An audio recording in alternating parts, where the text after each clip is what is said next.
अस्सलामुअलैकुम viewers, this is Ubaid Chaudhry, CEO Utech Pakistan.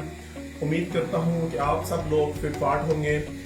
आज इस वीडियो के अंदर जिस टॉपिक पे बात करने जा रहे हैं ये डायरेक्टली रिलेटेड है बैडमिंटन प्लेयर्स के साथ। इस वीडियो के अंदर आज हम डिस्कस करेंगे बैडमिंटन रैकेट को, कि बैडमिंटन रैकेट के अंदर कौन कौन से कंपार्टमेंट्स होते हैं, कौन कौन से सेक्शन होते हैं और कौन कौन से हिस्से होते हैं जिनको हमें अपने प्लेइंग स्टाइल के लिहाज से चूज करना होता है, उनकी क्या क्या टाइप्स होती हैं और वो बेस्ट रैकेट किन पार्ट के साथ बेस्ट कॉम्बिनेशन बनाता है। सबसे पहले व्यूअर्स हम देखेंगे कि रैकेट के अंदर कौन कौन से पार्ट्स होते हैं और उनको हम कैसे डिस्कस करेंगे। जैसा कि आप देख सकते हैं कि ये जो गोल चीज है इसको हम फ्रेम बोलते हैं और उसके बाद इस फ्रेम के बाद जो चीज आती है वो ये टी जॉइंट है। बेसिकली ये टी जॉइंट वो पुरानी टर्म यूज हो रही है अभी तक, जब रैकेट्स आते थे, लेकिन अभी वो जॉइंट्स रैकेट आना बंद हो गए हैं, लेकिन अभी भी इसको टी जॉइंट बोलते हैं क्योंकि ये एक टी की शेप लेता है। इस टी की शेप के बाद जो चीज आती है वो शाफ्ट है। शाफ्ट की भी बहुत सारी टाइप्स होती हैं और उस वीडियो के एंड पे हम इसको इंशाल्लाह जरूर डिस्कस करेंगे। इस शाफ्ट के बाद ये कॉन आती है जो इस ग्रिप को और इस शाफ्ट को मिलाती है। इस कॉन की भी डिफरेंट टाइप्स होती हैं जो आपकी परफॉर्मेंस को इम्प्रूव कर सकती है, आपकी परफॉर्मेंस पे इफेक्ट डाल सकती है। और उसके बाद मोस्ट इम्पोर्टेंट आपका ये ग्रिप स्टाइल और ग्रिप साइज आ जाता है। इसके अंदर डिफरेंट स्टाइल और डिफरेंट साइजेस आ जाते हैं जिनको आपने चूज करना होता है। तो इस वीडियो के अंदर वन बाय वन सबको डिस्कस करेंगे और एट दी एंड आप इस काबिल हो जाएंगे कि आप अपने लिए बेस्ट रैकेट चूज कर सकें। व्यूज जैसे कि आप देख रहे हैं, ये मैंने आपको बताया था, इसको फ्रेम कहा जाता है। ये बेसिकली दो टाइप्स के होते हैं। पहली टाइप होती है ओवल टाइप और दूसरी है आइसोमेट्रिक टाइप। जो पुराने स्टाइल के रैकेट्स आते थे, जो ओल्ड स्टाइल था उसके अंदर ओवल शेप आती थी। अभी जो नई टेक्नोलॉजी आ रही है इसके अंदर मेजोरिटी जो बड़े ब्रांड्स हैं वो आइसोमेट्रिक फ्रेम यूज कर रहे हैं। अब इन दोनों में डिफरेंस आपको पता होना चाहिए कि इन दोनों में बेसिक डिफरेंस क्या है। बेसिक डिफरेंस सिर्फ स्वीट एरिया का है। ओवल के अंदर स्वीट एरिया कम होता है, आइसोमेट्रिक के अंदर स्वीट एरिया ज्यादा होता है। लेकिन ओवल शेप के अंदर आपकी शटलकॉक होती है उसको ज्यादा पावर मिलती है। आइसोमेट्रिक के अंदर as compare to oval frame power कम मिलती है। अब आपके जहन में ये क्वेश्चन आ रहा होगा कि स्वीट एरिया क्या होता है। स्वीट एरिया बेसिकली नेटिंग का वो पोर्शन होता है जहां पे शटलकॉक हिट करती है और उसको पूरा रिस्पॉन्स मिलता है, उसको हम स्वीट एरिया बोलते हैं। ओवल और स्वीट आइसोमेट्रिक फ्रेम के अंदर ये दो डिफरेंसेस हैं बेसिकली, कि स्वीट एरिया और आपकी रिपल्शन फोर्स जो है उन दोनों में क्या डिफरेंस आता है। व्यूज डिफरेंट फ्रेम टेक्नोलॉजीज इस बात को इम्प्रूव कर रही होती हैं कि रैकेट और फ्रेम की एरोडायनेमिक्स को कैसे इम्प्रूव किया जाए। और एरोडायनेमिक्स वो चीज है जो आपके रैकेट के फ्लो को इम्प्रूव करती है। ये फ्लो, रैकेट का फ्लो बहुत ज्यादा इंपॉर्टेंट होता है। इसकी एग्जांपल आप इस तरह ले सकते हैं कि एक रैकेट से अगर आप 1 मिनट के अंदर 50 शॉट्स खेलते हैं और अगर आप बेहतर एरोडायनेमिक्स वाला रैकेट यूज करेंगे तो हो सकता है कि आप 1 मिनट के अंदर 80 शॉट्स खेलें, तो आपका इससे स्टेमिना भी इंप्रूव हो सकता है। आप एक पर्टिकुलर स्टेमिना के अंदर ज्यादा अच्छे तरीके से प्ले कर सकते हैं। तो ये रैकेट की डिफरेंट टाइप्स की टेक्नोलॉजीज बहुत ज्यादा मैटर करती हैं आपकी परफॉर्मेंस पे। यूज इस फ्रेम के बाद जो रैकेट का पार्ट डिस्कस करने वाला है वो इसका टी जॉइंट है। अब टी जॉइंट को ज्यादा हम इसलिए नहीं डिस्कस सकते क्योंकि जो भी टेक्नोलॉजी अब नए रैकेट्स पे अप्लाई हो रही है उन सब में टी जॉइंट जो है उसके अंदर जॉइंट नहीं होता। वो 1 यूनिट रैकेट भी आ रहे हैं, 2 यूनिट रैकेट भी आ रहे हैं। 2 यूनिट रैकेट के अंदर ग्रिप सेपरेट होती है और ये पूरा फ्रेम सेपरेट होता है और उसको मिला के रैकेट बनाया जाता है, जिसे हम 2 यूनिट रैकेट बोलते हैं। 2 यूनिट रैकेट हो या 1 यूनिट रैकेट हो, उसके अंदर टी जॉइंट के अंदर जॉइंट नहीं होता। तो ये इस पे कोई खास फर्क नहीं पड़ता कि आप कोई भी रैकेट बाय कर लें, उसके अंदर टी जॉइंट जो होगा वो सेम होगा। उसके बाद मोस्ट इंपॉर्टेंट चीज है जो डिस्कस करने वाली है और जो आपको भी अपने जहन में रखनी है वो इसकी शाफ्ट है। शाफ्ट बेसिकली 3 टाइप्स के अंदर आती है। उसे आप फ्लेक्सिबल बोल सकते हैं, मीडियम फ्लेक्सिबल बोल सकते हैं और स्टिफ बोल सकते हैं। जो इंटरमीडिएट लेवल के प्लेयर्स होते हैं वो प्रेफर करते हैं, उनको सूट करता है कि वो फ्लेक्सिबल शाफ्ट के साथ खेलें, क्योंकि फ्लेक्सिबल जो शाफ्ट है वो हेल्प करती है उनको शॉट बेहतर तरीके से खेलने में।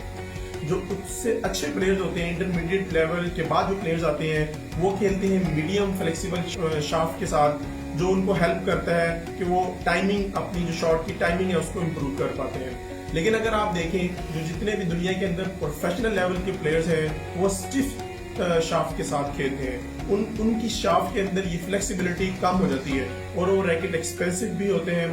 वो रिजिड कार्बन के साथ बनाए जाते हैं। बेसिकली इनके अंदर डिफरेंस ये आता है कि आपने अक्सर पिक्चर्स के अंदर देखा हुआ होगा कि एक प्लेयर शॉट खेल रहा है और रैकेट की पिक्चर इस तरह कुछ आई हुई है, इस तरह करके मूव आई हुई है, ठीक है। और कुछ पिक्चर्स के अंदर ये रैकेट ज्यादा बेंड हुआ होता है, कुछ पिक्चर्स के अंदर ये रैकेट कम बेंड हुआ होता है। बेसिकली प्रोफेशनल प्लेयर जो है वो इस चीज को लाइक करते हैं कि उनका रैकेट कम बेंड हो। आप जस्ट इमेजिन करें कि शटल कॉक यहाँ पे है और आपको यहाँ से शॉट खेलना है, तो अगर आपका ये शाफ्ट जो है वो फ्लेक्सिबल होगी तो रैकेट बेंड हो जाएगा, वो मिली सेकेंड्स ज्यादा लेगा उस शटल कॉक को हिट करने में, तो इस वजह से आपकी टाइमिंग डिले हो जाएगी। लेकिन जो प्रोफेशनल प्लेयर्स हैं वो मिली सेकेंड्स को भी काउंट करते हैं, इसलिए उनकी ये शाफ्ट होती है ये स्टिफ होती है और वो बेंड नहीं होती और वो फौरन शटल कॉक को हिट करती है और प्रॉपर एक टाइम के साथ वो हिट होने के बाद जहां पे वो टारगेट कर रहे होते हैं वहां पे वो खेल पाते हैं। इस शाफ्ट के अंदर बिल्कुल इसी तरह जिस तरह फ्रेम्स के अंदर डिफरेंट टेक्नोलॉजीज अप्लाई होती हैं, शाफ्ट के अंदर भी टेक्नोलॉजीज अप्लाई होती हैं। इसमें हेक्सागन शाफ्ट आ जाती है, स्लिंग शाफ्ट आ जाती है, उसके अंदर पावर बूस्टर शाफ्ट आ जाती है। अगर जो रैकेट मेरे हाथ में है इस वक्त ये स्लिम शाफ्ट के अंदर है, स्लिम शाफ्ट भी हेल्प करता है मोर पावर जनरेट करने में। इसी तरह अगर मैं आपको ये एक जापानीज ब्रांड कंपो है, इसको अगर मैं आपको दिखाऊं तो इसकी जो ये शाफ्ट है ये हेक्सागन शाफ्ट है। इसका अपना एक पर्पस है, ये अपने तरीके से पावर को जनरेट करती है। बिल्कुल इसी तरह अगर मैं आपको फ्लेक्स प्रो जो इंग्लैंड का ब्रांड है उसकी शाफ्ट दिखाऊं तो यहाँ से बबल है और यहाँ से स्लिम है। इसको पावर बूस्टर शाफ्ट बोलते हैं। ये यहाँ से हेल्प करती है पावर को जनरेट करने में। और ये तीनों तरह की जो शाफ्ट है ये एट दी एंड आपको एक ही पर्पस के लिए हेल्प कर रही होती हैं, वो है पावर जनरेट करना। आप जब भी रैकेट बाय करें तो अपने अपना प्लेइंग स्टाइल देखना है। अपने प्लेइंग स्टाइल के हिसाब से आपको स्लिम शाफ्ट लेनी है, हेक्सागन शाफ्ट लेनी है या पावर बूस्टर शाफ्ट लेनी है, ये आप पे डिपेंड करता है। व्यूअर्स, अभी तक हम जिन चीजों को डिस्कस कर चुके हैं उसके अंदर रैकेट का फ्रेम आ जाता है, की जॉइंट हम डिस्कस कर चुके हैं और शाफ्ट डिस्कस कर चुके हैं। इन तीन चीजों के बाद जो चीज डिस्कस करने वाली है वो रैकेट की कॉन है। रैकेट की कॉन वो चीज है जो शाफ्ट और ग्रिप को जॉइंट की शक्ल देती है, उन दोनों को मिलाती है। ये बेसिकली दो टाइप्स की होती है, एक वी टाइप होती है और एक यू टाइप होती है। अब कुछ प्लेयर्स होते हैं जो बैक हैंड खेलने के लिए ये अपना थंब का इस्तेमाल करते हैं। जब थंब का इस्तेमाल करते हैं तो उनके लिए ये प्रेफरेबल चीज होती है कि वो यहाँ पे अपने थंब को स्टे कर सकें। तो अगर उन्होंने अपने थंब को यहाँ पे स्टे करना है तो उनको वी टाइप की जो कॉन होगी वो यूज करेंगे तो उनकी परफॉर्मेंस ज्यादा बेहतर तरीके से वो कर सकेंगे। अगर वो प्लेयर्स जो यहाँ पे थंब नहीं रखते, वो यहाँ पे अपना थंब रखते हैं, ग्रिप के ऊपर थंब रखते हैं, उनके लिए बेटर ये है कि वो यू टाइप की कॉन को इस्तेमाल करें, जिससे जो एयर का फ्लो है वो ज्यादा बेहतर होगा और वो अच्छे से खेल सकेंगे। व्यूअर्स, अभी जो हम चीज डिस्कस करने जा रहे हैं वो बहुत ज्यादा इंपॉर्टेंट है। मैं उम्मीद करता हूँ कि आप उसे अच्छी तरह लर्न कर लेंगे ताकि आप नेक्स्ट कोई भी रैकेट अपने लिए बाय करते हैं तो वो आपको हेल्प कर सके, आप बेहतर तरीके से परफॉर्म कर सकें। वो रैकेट की ग्रिप है, ग्रिप डिफरेंट साइजेस में आती है, उसका साइज किस तरह मेजर होता है, वो साइज किन पैरामीटर्स पे डिपेंड कर रहा होता है, ये मैं आपको बताने जा रहा हूँ। जो ग्रिप के साइज होते हैं वो G6 से लेकर G1 तक जाते हैं। जो G6 होता है वो सबसे छोटा साइज होता है और ये साइज बेसिकली इसका डायामीटर होता है, ये डायामीटर होता है। तो सबसे छोटा जो साइज होता है वो G6 होता है जिसका साइज 2.75 इंचेस होता है। इसी तरह अगर आप G6 से G5 की तरफ जाएंगे तो वो 3 इंचेस हो जाता है, G5 से G4 की तरफ जाएंगे वो 3.25 इंचेस हो जाता है, और सबसे लास्ट पे G1 जाता है जो 4 इंचेस होता है। बेसिकली आपको चूज करने के लिए आपको देखना होगा कि आपके हाथ की जो फिंगर्स हैं, आपका हाथ का साइज क्या है और आपका प्लेइंग स्टाइल क्या है। अगर आप अपने हाथ में रैकेट को ज्यादा घुमाते हैं, फिंगर्स का ज्यादा यूज करते हैं, तो आपको ग्रिप साइज जो है वो छोटा रखना होगा, लाइक G6 G5, ताकि वो आपके हाथों में अच्छी तरह घूम सके। अगर आपका हाथ बहुत बड़ा है तो वो आपको अपने बड़े हाथ के लिए ग्रिप का साइज थोड़ा सा बड़ा चाहिए होगा, तो आपके लिए प्रेफरेबल है कि आप G2 या G1 की तरफ जा सकें। और अगर आप हाथ और कंधे का इस्तेमाल करते हैं तब भी आपके लिए प्रेफरेबल चीज है कि आप जो बड़ा ग्रिप का साइज है वो यूज कर सकें, ताकि आपकी जो फिंगर्स है वहां पे स्टिफ रह सकें। तो कंक्लूजन हम ये निकाल सकते हैं कि अगर आपकी फिंगर्स बड़ी हैं और आप फिंगर्स का इस्तेमाल करते हो, फिंगर्स के अंदर ग्रिप को मूव करते हो, तो आपको ग्रिप साइज छोटा चाहिए। और अगर आप ग्रिप फिंगर्स आपकी नॉर्मल हैं और आप कंधे का इस्तेमाल करते हो और आप चाहते हो कि आपकी ग्रिप जो है वो ग्रिप के ऊपर आपकी फिंगर्स जो है वो स्टिफ रह सकें, तो आप जो ग्रिप साइज है वो बड़ा इस्तेमाल कर सकें। व्यूअर्स, ये सारी चीजें देखने के बाद जब आप अपना रैकेट चूज करते हैं तो एंड पे आपको ये देखना होगा कि आप रैकेट कौन से वेट का बाय करने जा रहे हैं। ये भी बहुत ज्यादा मैटर करता है, आपकी पावर को इम्प्रूव करता है, आपके प्लेइंग स्टाइल को इम्प्रूव करता है। लेकिन मैंने एक बात ऑब्जर्व की है कि पाकिस्तान के अंदर लोग प्लेयर्स जो हैं वो ज्यादातर लाइटर वेट की तरफ जाते हैं। वो चाहते हैं कि हमें 6U का रैकेट मिल जाए, 5U का रैकेट मिल जाए। अब अगर मैं U का वर्ड यूज कर रहा हूँ तो आपके जहन में क्वेश्चन आएगा कि ये U क्या होता है। ये बेसिकली रैकेट के वेट का यूनिट होता है, और ये U से लेके U5 तक जाता है। जो U है ये 95 से 100 ग्राम्स तक इसका साइज होता है। जो U2 होता है इसका 90 से 95 ग्राम्स तक वेट होता है। इसी तरह अगर आप U3 की तरफ आए तो ये 86 से 90 ग्राम्स तक होता है।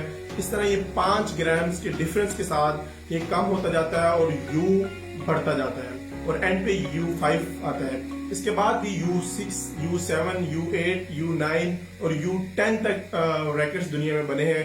बिल्कुल इसी तरह जिस तरह कंपो ने वर्ल्ड लाइटेस्ट रैकेट बनाया जो 57 ग्राम्स का है और वो 10U है। लेकिन आपको सजेशन ये है कि आप 3U की रैकेट के साथ खेलें, क्योंकि जब आप 3U रैकेट के साथ खेलेंगे तो वो रैकेट ज्यादा मोमेंटम जनरेट करेगा, आप अच्छे से स्मैश का इस्तेमाल कर पाएंगे। सबसे एंड पे जो लास्ट पॉइंट है वो बहुत ज्यादा इंपॉर्टेंट है, और 99% पाकिस्तान के अंदर लोगों को नहीं पता कि उस पॉइंट का क्या मतलब है। वो पॉइंट है बैलेंस पॉइंट।